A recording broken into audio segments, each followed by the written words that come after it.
আব্বা তোমরা বুঝো না, একটা মোবাইল তোমার করে দুনিয়া বুলাই দিছে, আখেরাত বুলাই দিছে।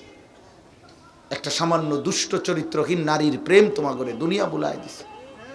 ইব্রাহিম আলাইহিস সালাম তাফসীরের মধ্যে আছে ৭০ বার আল্লাহ ওনার পরীক্ষা নিছেন। ৭০ বার পরীক্ষা দিয়ে ইব্রাহিম আলাইহিস সালাম উত্তীর্ণ হয়েছেন। ওয়া ইযিবতালা ইব্রাহিমা রাব্বুহু বিকালিমাতিন ফাআতাম্মাহুন্না, এই আয়াতের তাফসীরে আছে আল্লাহ ইব্রাহিমের পরীক্ষা নিয়েছেন ৭০ বার। ৭০ বারে উনি পাশ করছেন, সর্বোচ্চ গোল্ডেন এ প্লাস পাইছেন। কিন্তু ৭০ বার উত্তীর্ণ হওয়ার পরে আল্লাহ নিজে বলছেন আপনি আমার খলিল, বন্ধু। ওয়াত্তাখাযাল্লাহু ইব্রাহিমা খলিলা, ইব্রাহিমকে আল্লাহ খলিল, বন্ধু বানাইছে। ইন্নী জাইলুকা লিন-নাসি ইমামা, আল্লাহ বলছে ইব্রাহিম গোটা বিশ্ব মানবতার ইমাম আমি আপনাকে বানাই দিলাম। এত মর্যাদা দিছেন, এত সম্মান দিছেন। আল্লাহ কোরআনে বলছে ইন্না ইব্রাহিমা কানা উম্মা, ইব্রাহিম একাই একটা জাতি, ইব্রাহিম একজন ব্যক্তি, একটি জাতি। কানিতান, আমার শতভাগ অনুগত। শাকিরান লিআনউমি, আল্লাহর নিয়ামতের প্রতি কৃতজ্ঞ। ইজতাবাহু ওয়া হাদাহু ইলা সিরাতিন মুস্তাকিম, আমি আল্লাহ তাকে মনোনীত করেছি, আমি তাকে প্রত্যেক কাজে সিরাতে মুস্তাকিম আমি আল্লাহ নিজে দেখাইছি। এত কথা ইব্রাহিম আলাইহিস সালামের ব্যাপারে বলছেন। সেই ইব্রাহিম শতবার, হাজারো বার, লাখো বার ওনার আব্বা আজরকে কালেমা পড়াইতে চাইছেন, আল্লাহর কাছে হাত তুলে দোয়া করছেন। কোরআন শরীফে আছে রব্বি হাবিলি হুকমান ওয়া আলহিকনি বিস-সালিহিন ওয়াগফির লি আবি, আল্লাহ আমার আব্বারে মাফ করে দেন। আমি ইব্রাহিম মাওলা, আমি আপনার বন্ধু মাওলা, আমি জীবনটা আপনার পরীক্ষা দিছি। আমি নমরুদের আগুনের কুণ্ডুলির সামনে আপনারে ভুলি নাই,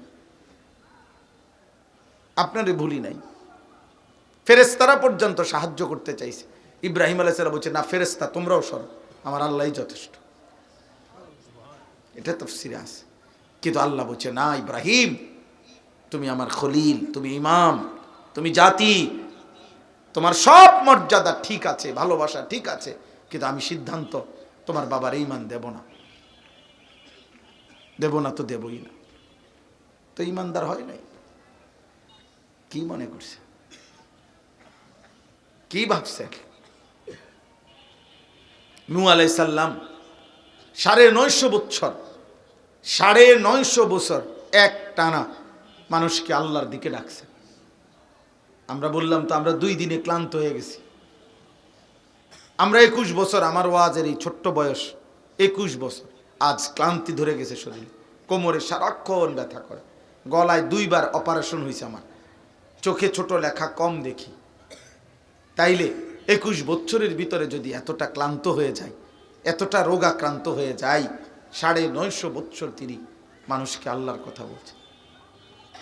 ৯৫০ বছর, কোরআনের আয়াত ফালাবিসা ফীহিম আলফা সানাতিন ইল্লা ৫০ আমা, আল্লাহ বলেন ৯৫০ বছর উম্মতের মাঝে নূহ বলে গেছে ছিলেন। ৯৫০ বছর পরে যেদিন তুফান শুরু হয়েছে, সেদিন শেষবারের মতো ওনার ছেলেটাকে, একটা ছেলে কেনান কাফের, হযরত নূহ আলাইহিস সালাম কোরআন শরীফে আছে হাত তুলে আল্লাহকে বলছেন আল্লাহ আর আমি কোনোদিন বলবো না মাওলা, ৯৫০ বছর আমি আপনার দিকে মানুষকে ডাকছি, একটা বান্দার কাছে শতবার গেছি, আপনার বান্দার কাছে আমি চেষ্টা করেছি জাহান্নামের আগুন থেকে বাঁচাইতে আপনার বান্দাদেরকে, বিনিময়ে আজ ৯৫০ বছর পরে শেষবারের মতো আপনার কাছে হাত উঠাইলাম, আমার ছেলেটা কাফের। তার মানে এটাই তো বলতে চাচ্ছে যে আপনি চাইলে তো ঈমান দিতে পারেন, পারে না? কথা বলে না? ৯৫০ বছরের অবদানের দিকে তাকাইয়া আল্লাহ চাইলে পারে না? মালিক বলছে না। কোরআনে আছে নূহ আলাইহিস সালাম হাত তুলে দোয়া করছে রব্বি ইন্না ইবনি মিন আহলি ওয়া ইন্না ওয়া'দাকাল হক ওয়া আনতা আহকামুল হাকিমিন, আমার ছেলে মাওলা, আমার সন্তান এটা। আল্লাহ বলছে ইয়া নূহ ইন্নাহু লাইসা মিন আহলি, হে নূহ এটা তোমার সন্তান নয়, ইন্নাহু আমালুন গায়রু সালেহ, এটা বেআমল, এটা নাফরমান। নাফরমান মুমিনের সন্তান হয় না। মদখোর যুবক, তুই মুসলমানের বাচ্চা না। নেশাখোর যুবক, তুমি মুসলমানের সন্তান না। চরিত্রহীন লম্পট নারী উলঙ্গ ছবি, মোবাইলের অস্থির দৃশ্য যারা দেখো, জিনা ব্যভিচারের আড্ডায় কোন হারাম মেয়ের সাথে অসৎ সম্পর্ক করেছো, বাস্তব অর্থে প্রকৃত অর্থে কোরআনের ভাষায় তুমি কোনো ইমানদারের বাচ্চা না বেটা। নাফরমান তুই বেটা, নাফরমান বেটা, নাফরমান বেটা। বলতেছিলাম এই কথাটা। তাহলে প্রথম কথা হলো, আজকের এই বয়ান না, প্রতিনিয়ত আল্লাহর কথা শুনবেন এবং মনোযোগ দিয়ে শুনবেন। আমি তো বদলাচ্ছি না, না, বদলাবে তো আল্লাহ। পরিবর্তন আল্লাহর হাতে, ফয়সালা আল্লাহর হাতে। আল্লাহ যাকে হেদায়েত দেয় তো সেটা আল্লাহ দেয়, যাকে আল্লাহ দিবে না সিদ্ধান্ত, তাকে, তার জন্য ঈমান, তার জন্য হেদায়েত খুদ রাসূলুল্লাহ সাল্লাল্লাহু আলাইহি সাল্লাম তিনি চেয়েও নিতে পারেন না, নবীগণও চেয়ে নিতে পারেন। আল্লাহ যখন সিদ্ধান্ত দেয় ঈমান দিবে না, হেদায়েত দিবে না, তো কারো ক্ষমতা নেই। আবু তালেবের ব্যাপারে আল্লাহ তাআলার ফয়সালা ঈমান দিবে না, তো নবীজি সাল্লাল্লাহু আলাইহি সাল্লাম সর্বোচ্চ চোখের পানি ফেলছেন।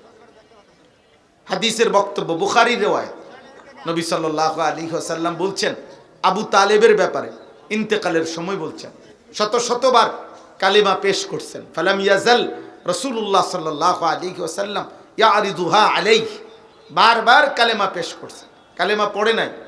এরপরেও নবী বলছে, লা আস্তাগফিরান্না লাকা মা লাম উনহা আনকা, আল্লাহ আমাকে নিষেধ করা পর্যন্ত আমি আপনার জন্য ক্ষমা প্রার্থনা করব। আল্লাহ তাআলার কাছে হাত উঠাইছেন নবীজি। আল্লাহ তাআলা কোরআনুল কারীমের সূরা তাওবা আয়াত নাজিল করে বলছে, বন্ধু, মা কানা লিন নাবিয়্যি ওয়াল্লাযীনা আমানু আন ইস্তাগফিরু লিল মুশরিকিন ওয়ালাউ কানু উলি কুরবা। কোরআন শরীফের আয়াত। আল্লাহ বলছেন কোন নবী কিংবা ঈমানদারের জন্য, কারো জন্য অনুমতি নাই, নিকটাত্মীয় ঘনিষ্ঠ জন কিন্তু মুশরিক, তার জন্য আমি আল্লাহর কাছে ক্ষমা প্রার্থনা করার অনুমতি নাই। হাত নামান, আমি ঈমান দেব না, মাফ করব না। এই জন্য দোস্ত, নওজোয়ান ছেলেরা, অনেক ছেলে তোমরা বুঝতেছো না, বারংবার বলার দ্বারাই ঈমানদারের উপকার হবে, ঈমানদারের উপকার হবে। এই জন্য আল্লাহ তাআলা উলামায়ে কেরামকে বারবার বলতে বলছেন। নবীজি সাল্লাল্লাহু আলাইহি ওয়াসাল্লামকে বলছেন, আপনি বারবার বলেন, ওয়াদাক্কির ফা ইন্নাদ যিকরা তানফাউল মুমিনিন। আপনি যতবারই বলবেন, প্রত্যেকবার নতুন করে প্রেরণা আসবে, আরেকবার ভাববে, আবার জজবা আসবে, আবার হয়তো ছুটে যাবে, আবার বলবেন, আবার প্রেরণা আসবে। এইভাবেই চলবে। এই জন্য এই ওয়াজ মাহফিল, জুমার নামাজের বয়ান অথবা উলামায়ে কেরাম যখনই সুযোগ পায় তা আপনাদেরকে বলে, বারবার বলে, বারবার বলে। এই বারবার বলা এটা আল্লাহর আদেশ, একই কথাই বারবার বলে। কোরআনুল কারীমের মধ্যে আল্লাহ তাআলা এক কথা বারবার বলছেন, অসংখ্য এমন কথা বারবার বলছেন। ওয়ালাকাদ ওয়াসালনা লাহুমুল কাওলা, আল্লাহ তাআলা বলেন আমার কথাগুলো আমি বারবার বলেছি, লাআল্লাহুম ইয়াতাযাক্কারুন, যেন আমার বান্দারা উপদেশ গ্রহণ করতে পারে। এটাই মাকসাদ। কোরআনুল কারীমের মধ্যে ইয়া আইয়ুহাল্লাযীনা আমানু, হে ঈমানদারগণ, এই কথাটা 89 বার আছে। 89, 8, 9। তাহলে এতবার কেন বললে? এই বান্দার যেন কলিজায় ঢোকে, তার যেন বিবেক জাগে যে আল্লাহ আমাকে এতবার ডাকছে। আকিমুস সালাহ, আকিমুস সালাহ বারবার আছে, 82 বারের চাইতে বেশি। এতবার কেন বললেন? ইত্তাকুল্লাহ, ইত্তাকুল্লাহ, ইত্তাকুল্লাহ বারবার আছে কোরআন। এতবার কেন বললেন?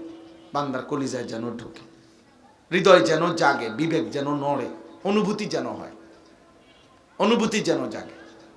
এইভাবে অনেক ইবলিসের ঘটনা, আদম আলাইহিস সালামকে সেজদা দিতে বলছে, দেয় নাই, তা আল্লাহ তাআলা তাকে সেজদা না দেওয়ার কারণে বিতাড়িত করে দিয়েছেন। এই কথাইটা কোরআনুল কারীমে 10 বার আছে, এক কথা। মুসা আলাইহিস সালামের ঘটনা বারবার আছে, ইব্রাহিম আলাইহিস সালামের কথা বারবার আছে, নবীজি সাল্লাল্লাহু আলাইহি সাল্লামের কথা বারবার আছে। আখিরাত, এই পৃথিবী একদিন কিয়ামত হবে, ধ্বংস হবে, শেষ হয়ে যাবে। এই কথাইটা কোরআনে আল্লাহ বারবার বলছে।